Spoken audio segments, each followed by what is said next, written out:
All right, hello and a very good evening to you. Hope you had a fantastic day just as I did.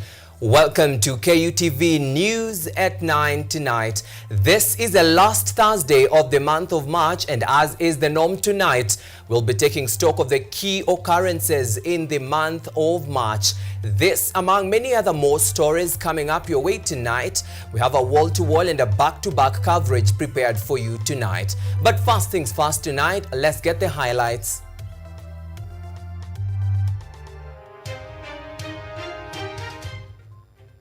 Treasury Cabinet Secretary John Mbadi announces plans to allocate counties with 417 billion shillings in the 2025-2026 financial year budget.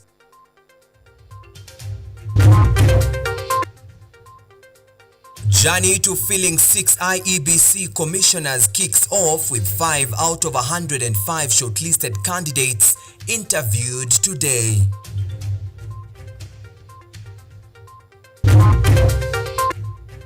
Plus, Prime Cabinet Secretary Musalia Mudavadi says Kenya's economy headed in an upward trajectory amidst concerns of a high cost of living and vows to deal with corrupt cartels. And tonight we tell you about breast reconstruction as a crucial medical procedure for individuals affected by breast overgrowth and congenital abnormalities, among others.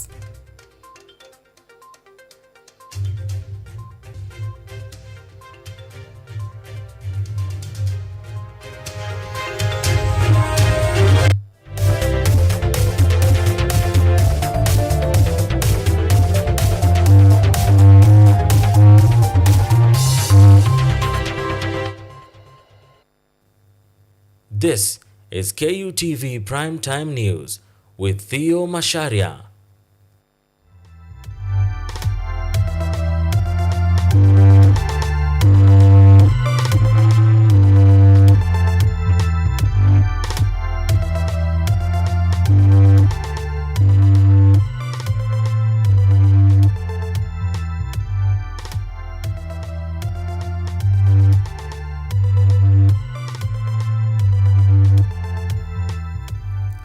Alright, and that's in order. Remember, we'd love to hear your comments, your feedback, or your suggestions regarding this broadcast that is coming to you live on our social media platforms, YouTube at KUTV News Kenya, or even across X at KUTV_Kenya. Remember, the hashtag to use tonight is hashtag KUTV News. And our sign language interpreter for tonight is Sami Okelo, and my name is Theo Macharia, and together let's bring you up pace and candid with the latest shaping your world of news. We begin where over the past 2 years, the country's revenue has increased by 11%, and it is expected to continue growing in the 2025-2026 budget. This is according to the Treasury Cabinet Secretary John Mbadi, who appeared today before the Parliamentary Budget Committee to answer questions on the distribution of the 2025 revenue. Mbadi further stated that the Treasury plans to allocate counties 417 billion shillings for the 2025-2026 financial year. Like the last 2 years, revenue has grown by about 11%. So that is the percentage that we have applied here. Out of that, we are proposing to give counties 417 billion in total. That 405 is shareable revenue. 2 billion will be an unconditional grant, or 2.9 billion, and then 9.9 billion will be conditional additional allocations from national government share of revenue, which then will add to other donor-funded support or development partner support in terms of conditional allocations.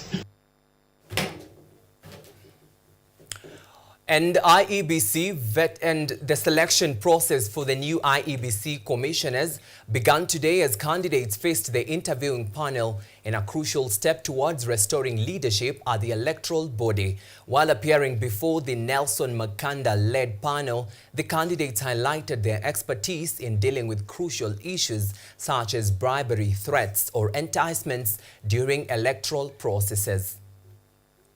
The vetting process for the 6 IEBC commissioner positions officially began today at the College of Insurance in South C, Nairobi.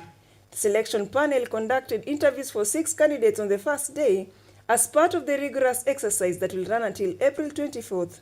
Dr. Abduba Molu Ido was the first candidate before the panel, who emphasized the need for independent-minded commissioners with integrity individuals who cannot be swayed by bribery, threats or enticements. Dr. Abdi Hafid Abdullahi Yaro called for an electoral system that discourages political parties from being ethnically based. Candidate Abdi Hakim Aiden Abdi highlighted his expertise in resource mobilization, dispute resolution and negotiation.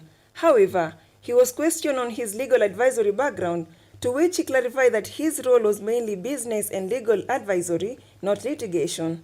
Abdi Nur Malim Hussein defended his competency, citing his contributions to infrastructure development, specifically the Mandera Way sub-county airstrip. I have done a lot of stakeholder engagement with the residents of Mandera County, very successfully. I have technical skills a bit from the different KPTC job I did for 21 years.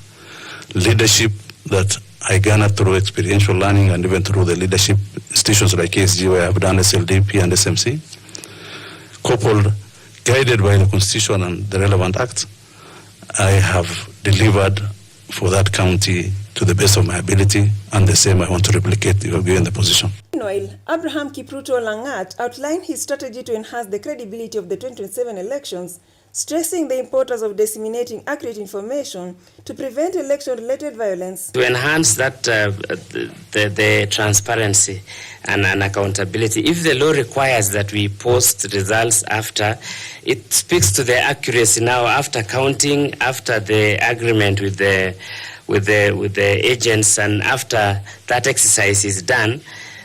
That publication at the notice board of a polling station, that ought to be done, because whatever you are putting there at the notice board, and security issues again come in there, so that people don't interfere with that result, or the agents have different results from what you've posted at the notice board. Lastly, Adhan Noor Berheir assured the panel of his neutrality, stating that he is not affiliated with any political party, but he is a civil servant committed to serving the public. Indicators is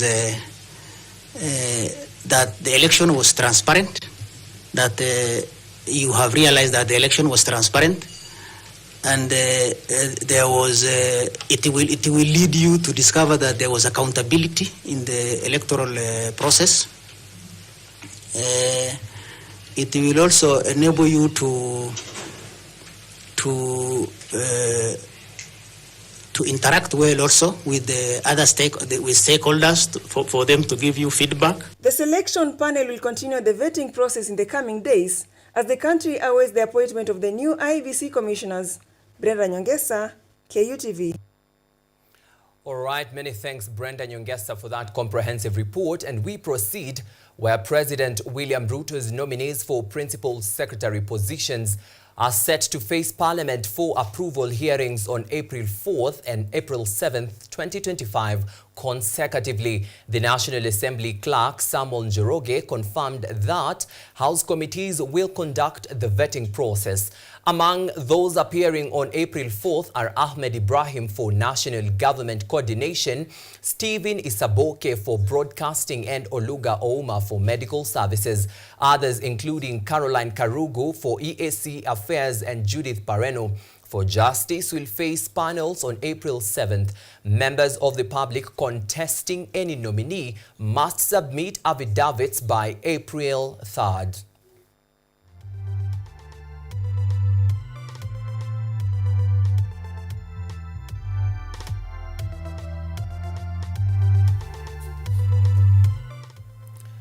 And Bomet Governor Hilary Barchok has called on new Health Cabinet Secretary Aidan Duale to deal with matters grappling the health sector once and for all. Barchok further commended President Ruto's recent reshuffle, highlighting that the move has the backing of all counties. Helen Kiplagat with more details tonight. Mixed reaction continues across the country following the presidential most recent cabinet reshuffle, with the latest one being the Bomet Governor Hilary Barchok, who has commended the changes. Nasikia kuna mabadiliko kwa mawaziri. And kwa mambo ya health, we have a new minister, na pia tungependa kuhakikishia yeye kuwa tutamsupport, because I know we have a number of challenges kwa mambo ya health. So Duale namkaribisha and we wish him well. Asubuhi ya leo tumetembelea eneo mbalimbali within Chemanero ward. Asubuhi tuliweza kufungua one of our dispensaries pale chini ambayo itatusaidia sisi sote. Health is a devolved function, na kama kaunti lazima tuweke infrastructure, kujenga dispensaries, health centers, na sub-county hospitals, and even our referrals. Additionally, he has defended the Social Health Authority, noting that the insurance, though flawed, still works better. Situation mambo ya SHA. Na ningependa kuwapongeza watu wa Chemaner na Bomet kwa jumla. Tukiongea sahi, sisi ni nambari ya pili kwa mambo ya registration ya SHA. Na vile maneno yanaendelea, I think in the next few weeks Bomet County itakuwa nambari ya nyingi ambayo tunaongea mambo ya SHA. Kuna wengine wanasema haifanyi kazi. Of course, kila program and everything that we do, hakuna kitu perfect. So, ile ningependa kusikia kutoka kwa nyinyi watu wetu, sio fitina ya kusema SHA haifanyi kazi. SHA itafanya tu kazi siku ile utakuwa mgonjwa, upelekwe hospitali na kuna bili ya kulipa. On his part, the CS Aden Duale will be succeeding Dr. Deborah Barasa Mlongo in the health docket. Through his page, he thanked President William Ruto for taking on him the responsibility of leading the ministry, while pleading to devote his state and resources to designing policies that will help strengthen the health sector and provide health to all without discrimination. This comes just a day after President William Ruto made changes in his cabinet, which saw public service CS Justin Muturi thrown out and his place taken by Mbeere North MP Geoffrey Kruku. Helen Kiplagat, KUTV. And the Prime Cabinet Secretary Musalia Mudavadi has said that Kenya's economy is headed on the upwards trajectory, with growth improvement rising from 4.8% in 2022 to 5.2% in 2023. Speaking at the Kenya School of Government during the first meeting of the National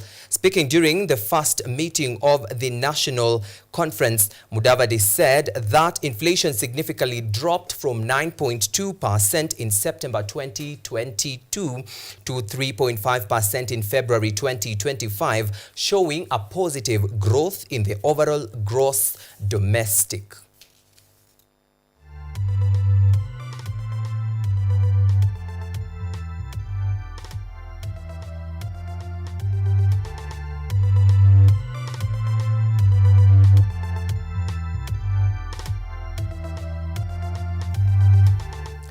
All right, at this hour we take our first very short commercial break right here at KUTV News at 9 tonight. Coming up on the other side, remember, as we've mentioned earlier, is a stock of the major or the key happenings in March 2025. Stick along for this occurrences and many other more stories on the other side. Keep it KUTV, don't go too far.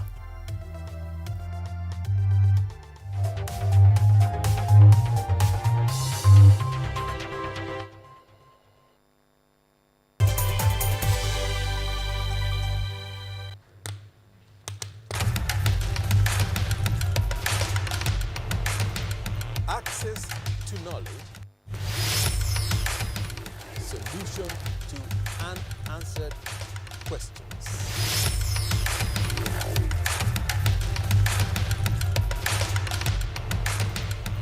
Guidelines to pursuing your rights and repossessing your property, intellectual or material. This and more, only on Law Matters.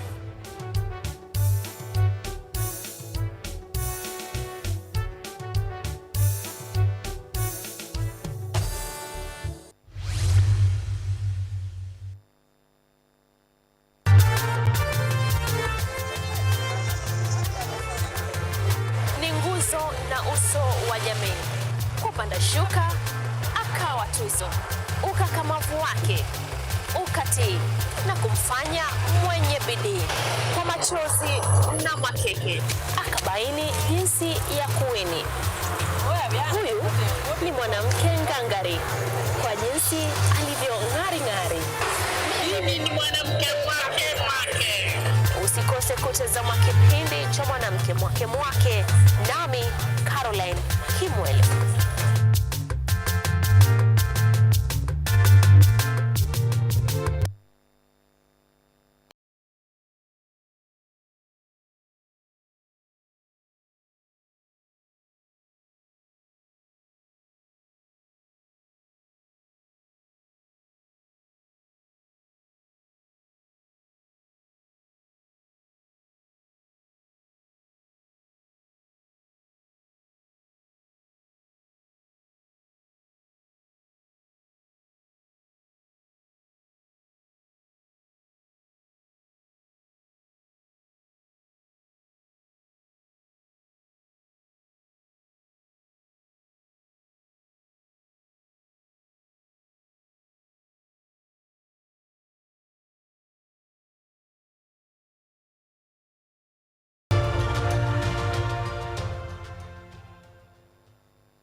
You are watching KUTV Primetime News with Theo Macharia. That's right, and welcome back to the broadcast tonight. Now, this is the last Thursday of the month of March 2025, and as is the norm, this being the last Thursday, tonight we take a stock of the key or the major occurrences during the month of March. And to kick us off tonight, March 4th and 5th, we witnessed the Majengo protests. Now, protests erupted in Majengo area following the alleged fatal shooting of a 17-year-old boy identified as Ramadan Chege during a police operation in the night of Tuesday, 4th March. Now, on the morning of 5th March, several people, including a police officer, were injured during the chaos that stemmed from the previous night shooting. Further, demonstrators set police houses ablaze in response to the fatal shooting and also torched 2 police vehicles, attacked the area's chief's office, and blocked roads. Now, in their statement in this month of March, the National Police Service noted that they had interdicted, the officer responsible for Ibrahim's killing. Now, that is one of the major occurrences that shaped the month of March, happening between 4th to 5th March. Now, another key major occurrence in the month of March happened on 7th of March at the Kenyatta International Convention Center, KICC. On 7th March, the country witnessed President William Ruto and former Prime Minister Raila Odinga sign a 10-point Memorandum of Understanding, or MOU, at KICC, as I have mentioned earlier. Now, this MOU signed at KICC said, Raila and Ruto said that this MOU sought to see UDA and ODM work together. Now, some of the key highlights of the agreement that was signed at KICC included the full implementation of the NADCO report that seeks to create the office of the official opposition leader and also reinstate the position of the prime cabinet secretary. Another key implementation or key MOU that was signed by President William Ruto and Raila Odinga at KICC was the right to peaceful assembly, compensation of all pending claims of rights of victims. That is also just part of the 10-point MOU signed between President William Ruto and Raila Odinga. Another one that took the highlight was the audit of the national debt and how it was used and how debt was used to stopping wastage of public resources. Another key highlight of the MOU that really got a lot of people talking was the protection of the sovereignty of the people, to stop abductions, respect constitutionalism, and also the rule of law, and also respect for press freedom. That is another major occurrence in the month of March that happened on 7th of March. Another key occurrence that happened between the week from 2nd to 9th of March was the Jesus Winner Ministries donation fiasco. Now, a church donation of 20 million shillings by President William Ruto to Jesus Winner Ministry Church in Roysambu on 2nd of March this year escalated to protesters storming the Bishop Edward Mwai-led church, demanding for a return of the 20 million shillings, and this was on March 9th. The demonstrators, mobilized through the hashtag Occupy Jesus Winner on X, accused the government of misallocating public funds, while issues such as the Social Health Insurance Fund remain unresolved. Now, the Bishop of Jesus Winner Ministries Roysambu, that is Bishop Mwai, thereafter came out and said he had forgiven the protesters and requested for the release of those arrested during the protest. Now, that is a key occurrence that really made headlines between 2nd to the 9th of March this month. Now, another key occurrence in March 23rd, just a few days ago, was an Al-Shabaab attack in Garissa, where 6 people died after Al-Shabaab militants attacked a police camp in Garissa County. Now, 6 people died, and Al-Shabaab militants attacked a National Police reservist camp in a place known as Biamodho Fafi in Garissa County. Now, according to a police report, 4 other people were injured in the 5:30 a.m. attack. The militants are said to have used assorted weapons to overrun the camp. Now, the attack came just a week after the United States of America, or the United States or the U.S. Embassy, issued an advisory warning or cautioning travelers against visiting some places in Kenya, including Garissa County, along the border with Somalia due to a threat of an attack. That was in March 23rd. Now, to March 24th, the journey to reconstituting IEBC commenced. Now, the journey to reconstituting IEBC officially kicked off on Monday, March 24th, with the first segment featuring 11 candidates seeking to succeed the late chairperson Wafula Chebukati. Now, with the chairperson vetting coming to a close yesterday, an additional 105 candidates vying for the 6th commissioner position began their interviews today, an exercise that is set to run until April 24th. Now, once constituted, the new commission is faced with the demanding task of cleaning up the voter registry and addressing the contentious issue of electoral integrity. Now, that was March 24th. Fast forward to March 26th, that is yesterday, and also March 20th, we witnessed quite a number of reshuffles in the executive and new nominations. Now, let's start with March 20th. Now, March 20th last week, President William Ruto reshuffled a number of principal secretaries, and he reassigned 6 roles and nominated 14 new PSs, including those allied to former Prime Minister Raila Odinga. Now, among the notable names that were caught up in the reshuffle were Professor Edwin Kisiangai, who served as a former ICT PS. We also had Professor Kisiangani, I beg your pardon. We also had Professor Julius Bitok, who was serving as a PS for immigrations, and also Dr. Belio Kipsang, who was serving as the PS for basic education. Now, Professor Edwin Kisiangani, Professor Julius Bitok, and Belio Kipsang were reassigned to different and various ministries in the executive as PSs. Now, among the new entries that sparked quite some reactions included the nomination of former Pwani University President Fikirini Katoi Kahinde Jacobs, who was nominated as a PS for Youth Affairs.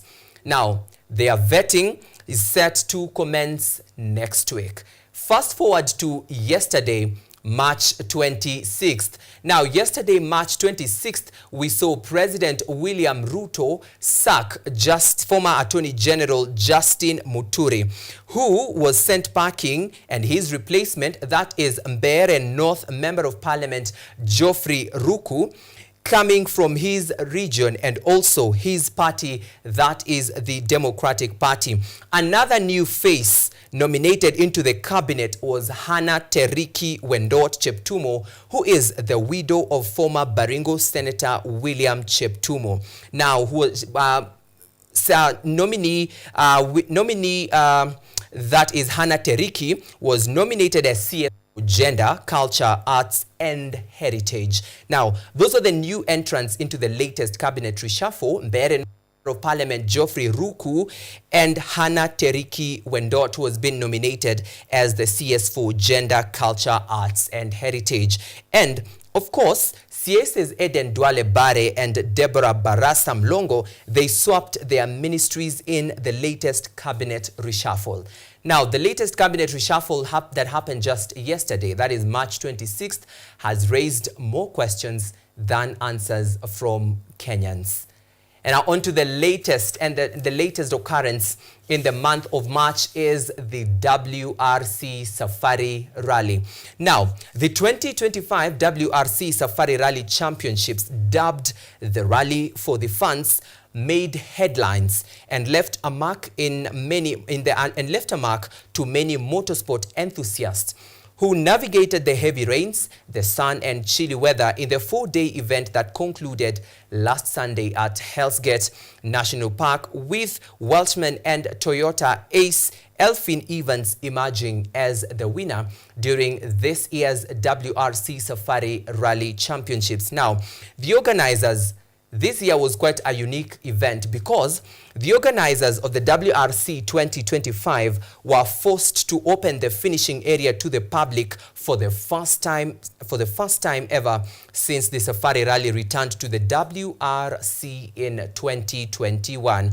Now, this year's event also saw over 30,000 fans come from neighboring countries in the Eastern Africa Community region, including countries like Uganda, Tanzania, and Rwanda. Now, that is among the major key occurrences in the month of March 2025. I hope now you have a glimpse, so you are adequately informed about the major occurrences during this month of March. And right about now, we are taking our second short commercial breather right here. See you on the other side with more top stories. Keep the interactions going on our social media platforms.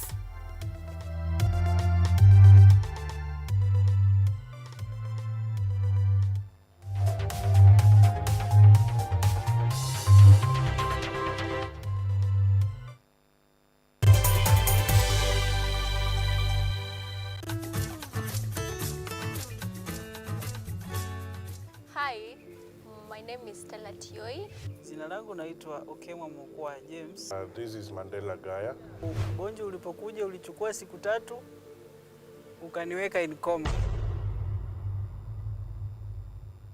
20 wamezikwa, 2 ndio wako hai. I don't even know how it feels to see. I feel like I cannot express myself well the way somebody who can walk can actually express themselves. Ilichukua muda mwingi mrefu tena mpana ili kuikubali kwamba mimi siwezi tembea tena. I've come to actually accept myself.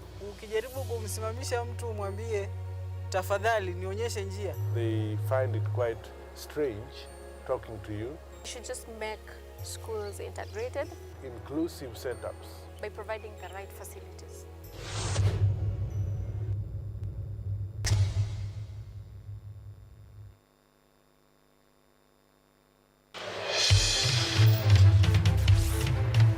Tunachimba hadi mizizi kukuletea yanayojiri. So mimi naomba tu serikali yetu ya Mungu, jibarikiwe na Mungu, iweze kuteremsha bei ya mafuta yanayokukumba. Tuna maizi, tuna kutetea sisiri. Kwa kweli ni speciali tukikupambia makala ya mwanamke mwake.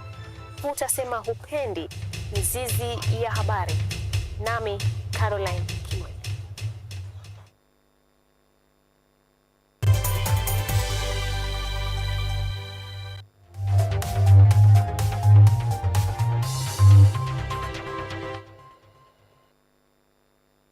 You are watching KUTV Primetime News with Theo Macharia. All right, welcome back to the broadcast, and let's continue where during a meeting that brought together international and local medical experts in surgery and oncology to conduct and discuss breast reconstruction and aesthetic surgery at the Kenyatta University Teaching, Referral and Research Hospital. The need to ensure more patients are aware of post-breast removal surgery and sustainable funding was emphasized. Now, our reporter Yvonne Kemuma was on ground and filed the following report. During a symposium at the Kenyatta University Teaching, Referral and Research Hospital (KUTRRH), medical experts from both local and international institutions gathered to conduct and discuss breast cancer aesthetics and reconstruction surgery, emphasizing the need for increased patient uptake while commending the Social Health Authority program for covering part of the cost. Something I would like to highlight is the role SHA has played, especially this year. We've seen that SHA has really committed to these procedures. Before, we were not having assurance that they would be covered. So it would be a hit and miss, or you are not sure whether when you put the pre-authorization that procedure will actually be approved for the surgeons to actually do the procedure. According to Dr. Anthony Kamau, the Acting Director of Clinical Services, there is still much to be done in improving early cancer detection. And I say the statistics are not good. A lot of women come with late breast cancer, and because of that, most of them end up having to do mastectomies, that's removal of the breast. And of course now the sequel or the after that is then the reconstruction and the aesthetics that are done by the plastics and aesthetics team. While comparing the state of breast reconstruction services in Kenya and other countries, Dr. John Paul Ogalo noted that more and more patients in the country are able to access surgery more easily through the Social Health Insurance Program. What we found out was about anywhere between 5 to 10% of the patients who have their breasts removed because of breast cancer end up getting a reconstruction. So our challenge now is to increase those numbers so that we get majority of our patients undergoing the breast reconstruction, or at the very least being offered the option of having a breast reconstruction done. That's usually the bare minimum. They need to know that this service is available. The biggest challenge is availability of that knowledge to the patient. So some patients are not aware that reconstruction. Some are not so sure whether they want to have it. And also the availability now of the resources of being able to pay upfront or to pay through NHIF. The journey is never easy, but I think where Kenya is at the moment, or this hospital is at the moment, I think back in Ghana, my hospital, we were at this point about 9-10 years ago. And the traction will come very quickly, and it seems there's a lot of acceptance. The key, as has been said by the other speakers, is early diagnosis, and then they are initiated into a pathway of treatment, which would include breast reconstruction. Although concerns have been raised about the low number of patients returning for breast reconstruction, healthcare providers at KUTRRH have reaffirmed the availability and access of these services. Yvonne Kemuma, KUTV. And in Malawi, a unique wildlife management effort is underway at Macharia Wildlife Reserve. Conservation experts are performing birth control methods on lions. Now, the goal of this method is to control the lion population and that of their prey, including antelopes, which continues to thrive. Lamek Masina reports from the Wildlife Reserve in the Chikwakwa district of Malawi.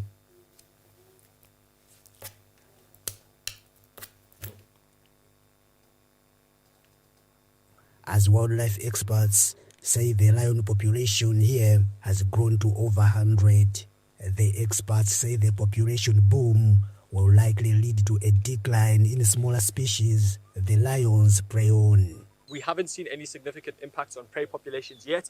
However, based on learnings in other reserves all across the continent, we know that those impacts will come. So in order to avoid those impacts from happening, we want to make sure that we reduce our lion population to a reasonable size. The target is to reduce the lion population at least by half.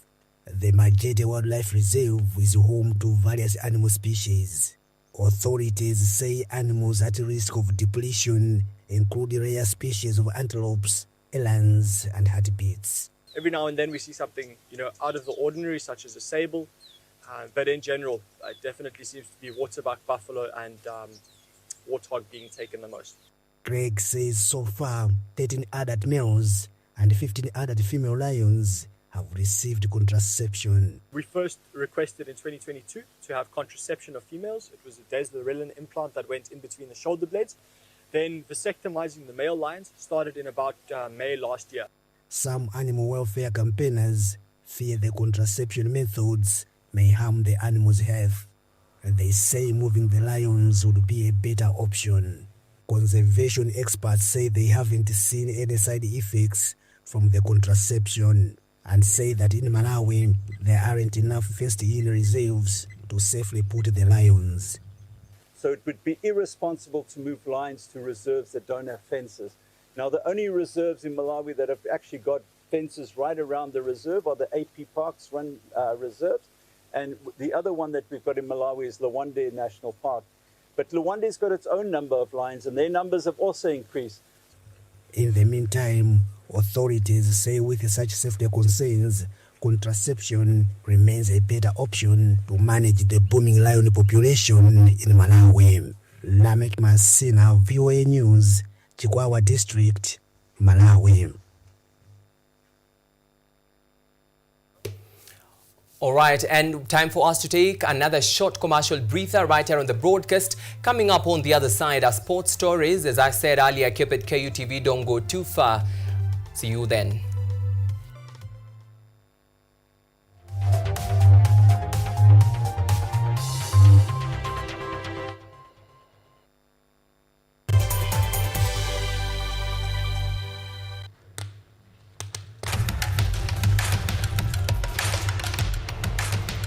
Access to knowledge,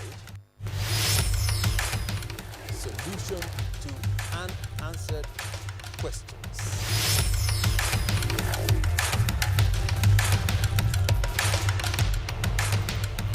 Guidelines to pursuing your rights and repossessing your property, intellectual or material. This and more only on Law Matters.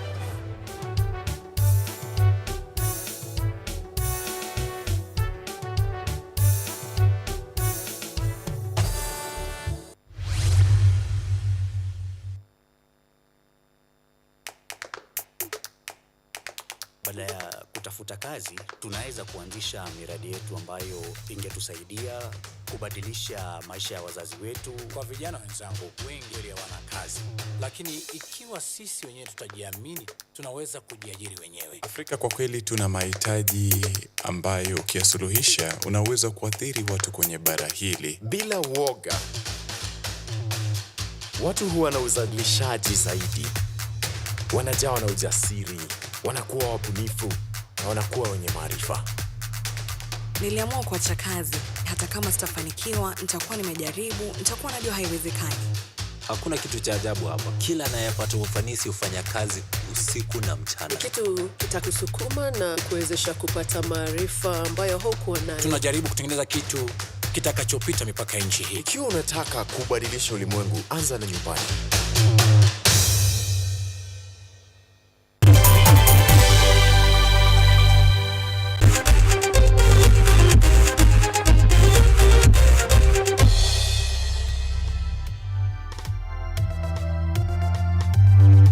All right, welcome back, and now time for us to get sporty right here at KUTV News at 9 on this Thursday.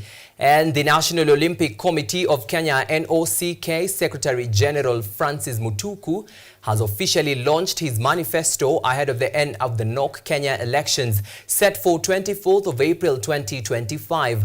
Mutuku, who seeks to succeed the outgoing President Paul Tergat, outlined his vision to expand Kenya's Olympic representation and strengthen athletes' welfare. Now, Francis Mutuku will face off the likes of former rugby star Humphrey Kayange in a high-stake elections among other candidates as a race to succeed outgoing National Olympic Committee of Kenya, NOCK Kenya, goes on.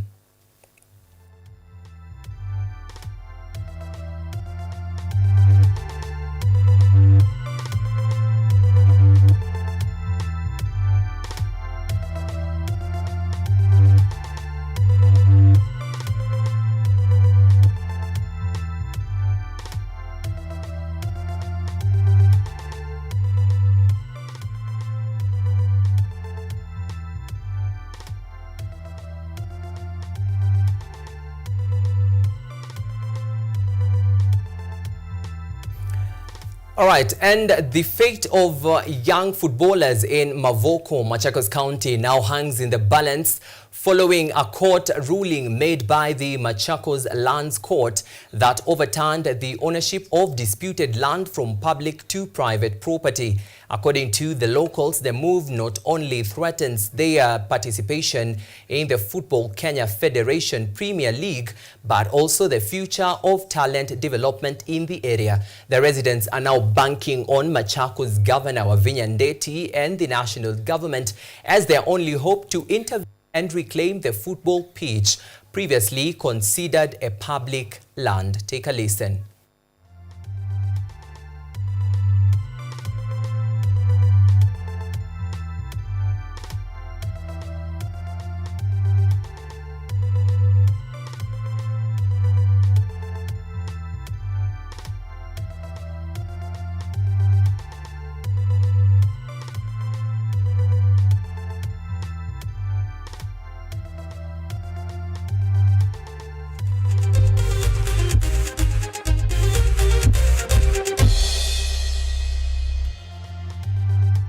All right, and 46 minutes past the top of the hour, time for us to call it a wrap right here at KUTV News at 9 on this Thursday.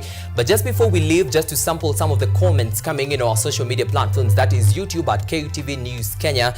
One, I can see Brian Okech says Nairobi is watching. Many thanks, Brian Okech, for that comment on KUTV News Kenya. That is on YouTube. I can also see John MCY says and gives a comment about the key occurrences in the month of March, and he says now he is well informed about the major occurrences in the month of March, and he has actually highlighted about the vetting of the IEBC commissioners. Just the second last comment at KUTV News Kenya I can see is Melody K says she's watching all the way from Eldoret, and she says a nice bulletin right here at KUTV. Many thanks, Melody K, for watching. And lastly on YouTube, that is at KUTV News Kenya, I can see Grace at 1678. Grace at 1678 watching this broadcast on YouTube. That is at KUTV News Kenya. Exactly 47 minutes past the top of the hour. I hope you are adequately informed. Special thanks to you, our dear viewer, for choosing us yet again tonight to bring you a pace and candid with every story or every single piece of information that has been making headlines in the world of news. To the men and women behind the scenes, this broadcast could not be a success without you. Asante sana once again for making this broadcast a success. My name is Theo Macharia, and our sign language interpreter for tonight is Sami Okello. Until next Thursday, God bless, keep safe, and so long.